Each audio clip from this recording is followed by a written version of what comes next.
Ready, Phantom? Ready, Keg. Let's go! Oh, hey, it's time for the TBBAP show. Everybody watch, come on, let's go. TBBAP! Hello and welcome to this week's episode of TBBAP. Two best brothers bitch about ponies. But not just two brothers. Today, we have a Keg special Standard and guest he Phantom of Horn. Phantom Horn. I'm in this video too! It's Jesse Wood. the Horseshoe Man. The He's horse here guy. with us. And we're talking about Canterlot Boutique. That was the name of the episode. That's right. Season 5, Episode 14, Canterlot Boutique. Right. Hiatus is over, and Rarity's back. That's right. We're back, than motherfuckers, ever. with a Rarity episode. And boy, do we have things to say about it. Okay, Yep. where do we start? General impressions? I forgot it. I forgot the episode. You'll remember. No, I All don't. right. It was great. It Oh, was wait, the I best wanna episode ever. What? You Shall we think let Jesse go first? It was definitely the best episode of Season 5. No, it still wasn't as good as that Shut up, Apple Bloom Keg. episode. It That was was the definitely best the episode. Yeah, best episode of the second half of Season 5. Okay, but I Whatever, will give you, Keg. this episode was like artistically so fucking relatable for all of us, I'm sure, and was like fucking dope as shit. It was fucking incredible. This is like as good as the show has ever been. I know. It really reminded me so much of Pinky Pride. And I was just thinking the whole time, this should have been Rarity's her key episode instead of all that generosity bullshit. Fuck the key episode. I know, right? All the key episodes were dumb bullshit. Not Pinky Pride. Pinky Pride was Pinky fucking Pride was great, spectacular. but most of them were like the wrong episodes for This was what like they should have been. Agreed. This was like Pinky Pride or Sweet and Elite or wait, what's the Art big of the Rarity Dress, episode? Art of the Yeah, Dress. it's like this was like Art of the Dress. It this was like, Art of the Dress level. This was no like. doubt.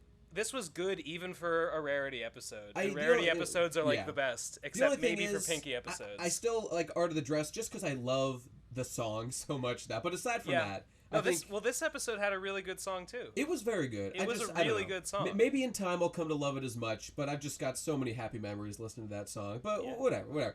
The point is, fantastic episode. So let's get into it. Okay, so Rarity's got new boutique in Canterlot. Now, immediately I thought this was going to be a whole big thing about how it was going to turn out that Canterlot culture was going to be like toxic. Dude, and it was going to be like a big bummer. It wasn't going to work out. Okay, sorry to go out of sequence, but okay. I just got to say, like towards the end, she's like, if this is what success in Canterlot is, I want no part of it. I'm leaving. Right? And I was like, at first I thought, oh no, everything's going back to the way it was. Yeah, but then I was like, no.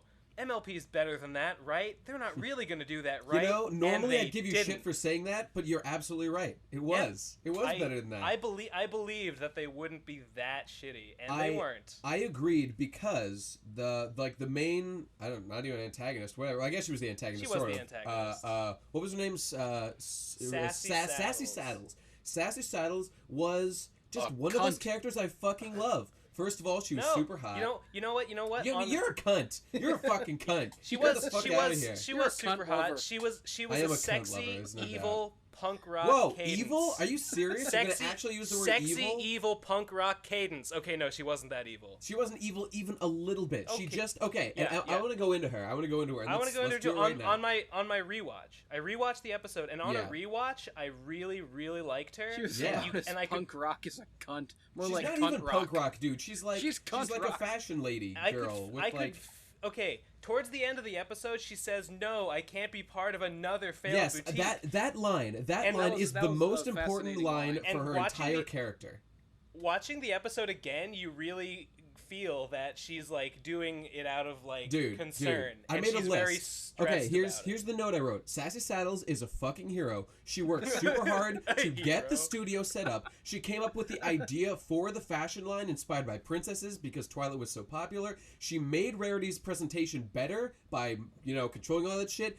She changed Rarity's dress name from the pretty cool Rain and Stain to the princess just only because she thought it would sell better. It's and true. her motivation was entirely to make the boutique succeed. And that one line that you mentioned makes it all obvious because she's had experiences with failed boutiques and just desperately wanted this one to succeed. She had nothing but good intentions the whole time, just a different vision from Rarity. And that's all it is. Yeah, I changed my mind. She's pretty cool. Damn right. It's so fucking awesome. That was a great line. Like it was so good. It was so good. It made the whole episode feel like they both have a point. It's absolutely they do. Exactly right. Exactly right. Honestly, the name change it's the name change is so believable to me. Like I can see why Rarity would want to go with this kind of like clever pun with the rain in Spain. In stain, as in stained glass. Rain and stain. Phantom. I know. Yeah. But Sassy Saddles sees that and she's like, well, that's kind of clever, but it's also something not everyone will get, and it's not obvious what it means. Yeah. So we should just go with something simple going for the lowest that common everyone will denominator. Understand. Something that's much more marketable. Which is totally understandable for someone who wants a marketable thing to succeed, as opposed to someone just fulfilling her artistic vision. You know, she's right. And Rarity kind of sees that she's right and is like, yeah, okay, you have a point, I guess. Yeah. And they just had two visions. But you should have asked me before, and which is she's true, right. Which is true. And everything's right. That's and the thing, man. Everyone's right. That's what makes the episode great. Right in this episode. I know. And speaking of everyone being great, this episode, by far, out of every episode of the entire show, has the highest density of hot sleuths of the entire series. I made a list. Okay, first of all, there were some... Shut up and let me agree with you. There were some sexy-ass ponies in this episode. There was Sassy Saddles was totally hot. There was especially the fat pony. Yeah. Yeah. I like my girl with curves. I think if there's one thing I didn't like about this episode, it was that weird fat pony at the end. I like my girls with one curve all the way around. She was funny because she clearly represented the fan base that just rabidly wanted the thing. This episode was all about showing how like if you just let an artist like use their creativity to give you something that they, put their heart and soul into, you like be rewarded by loving it. She didn't give a shit. She did not represent shit. She was just a weird... Shut up, Keg. She was just a weird visual gag thrown in at the end in a sort of tonally weird moment that clashed with what had been happening I disagree. Before. I think she represents a rabid fan fat, base. slovenly, no-taste masses waddling into the store. She represents the customer is always wrong. That's what the moral of the episode was. I guess so. It's true. That kind of was the moral of the episode, because all those idiots, those Philistines, just wanted the same old shit. But once they saw what Rarity was truly offering, they realized that they were dumb. Those hot pony ladies look so hot in those hot pony dresses. I know. The goth one. Let's list them. The goth one in the Luna pony dress. The blonde one in the Celestia dress. Look great. There was that glasses one. The glasses one in the tower dress who said bats in the belfry. Oh. Yeah. There was that and that redheaded one that looked like Colin Kozuki from Code Geass. I don't even know what the hell you're talking about. She was jalapeno pony, Oh, yeah. Oh, God. More like hot jalapeno. Speaking of everyone being right, she comes in and she's like, where's the dress I ordered? Oh, yeah, Rarity's like, I made your dress. Art. And she's like, okay, but that's not what I ordered. Fucking art, and it's like, yeah, Rarity, I could see where you're coming from, but you did kind of do a shitty thing and undermined your customers, whatever. Isn't it great? Everything in here is so relatable and interesting and actually something totally that could happen in real life. What a great episode. It was definitely episode. A dilemma that I felt I could very much empathize with. Yes, I want to go into that now. Now, can we just talk a little bit how Rarity's dilemma of not wanting to sell herself out and just deliver the same thing each time is super relatable just in the whole horse thing. It's just, who's doing the best right now? Who's making it up the ranks? But let's not name any names. No need to name names. No need to name names. Some people who I'm sure the viewer can think of are, just churning out stuff, the same old crap all the time. And that's what works on YouTube. That's how you become a success on this they've gone the Sassy Saddles route, and just outsourced all their creativity, gone the full mile, and made a fucking assembly line so they never have to sew again. And it's a totally great model if that's what you're into. There's nothing wrong with it. And that's exactly what happened in this episode. There's nothing wrong at all with doing the assembly line route. It's just you have to sacrifice your artistic vision. It's just that's not what Rarity wants. Rarity exactly. wants to sew. It's just about what Rarity wants, and she wanted and be a creator. She doesn't want to come up with a design and then have them just churned out by machines or Yeah. Oh, man. And at the end where she's like, if this is what success entails, then it can suck my dick, because I don't want it. Yeah. That was cool. I've noticed this a bunch of times. I was saying in the chat before, but like, if you want to know what an episode of MLP is about, just listen to the songs and look at the words, because she literally says like, the rules of Rarity guarantee quality. That's what I want to do. I don't want to be a machine man. You know, it's just, they just spell it out right there. She wants to see, she says, like, my favorite part of making dresses, the reason I do it is so that I can make a dress, give it to someone, see their reaction, excited to see it and how it's, like, made for them, and everyone's happy. And that's what she wants. She doesn't want to make $1 billion like Saddles, whatever. She wants to be an artist, and she's gonna do it. She's gonna do it. And she did it. And now, I definitely think that it would have been a little bit more realistic if sticking to her morals had caused the boutique to go belly up. That's true. I really don't understand how she's going to be able to juggle, like, going here and, you know. But from a character development standpoint, I am glad that she does finally have a second boutique. Yeah, it makes sense. Like, when the episode started, like, as soon as they said, there's a new boutique that you have in Canterlot, I was like, yes, it's finally happened. I know, and it did. It fucking did, in fact, happen. I couldn't believe for a long time that she hasn't opened something in Canterlot or just moved there. Lauren Faust's dream is finally happened. Yeah, she can rest in peace now. This is the end. Rarity has reached the end her of restless her dream. spirit can finally go to Valhalla. And I mean, one of 6 down. I believe like Rarity's probably not going to be making the crazy money like she did churning out those princess dresses. But I mean, she'll probably still be successful because everyone still likes her dresses. Yeah, but not as I'm successful. Sure she'll make she was still on the magazine cover and shit. You know.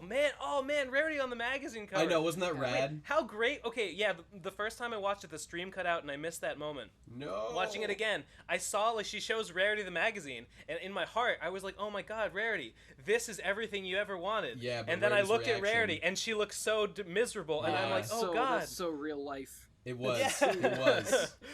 Oh my god, what a great fucking episode. At least we know that she can parlay that reputation for quality into a killing on Patreon. That's right. That's right.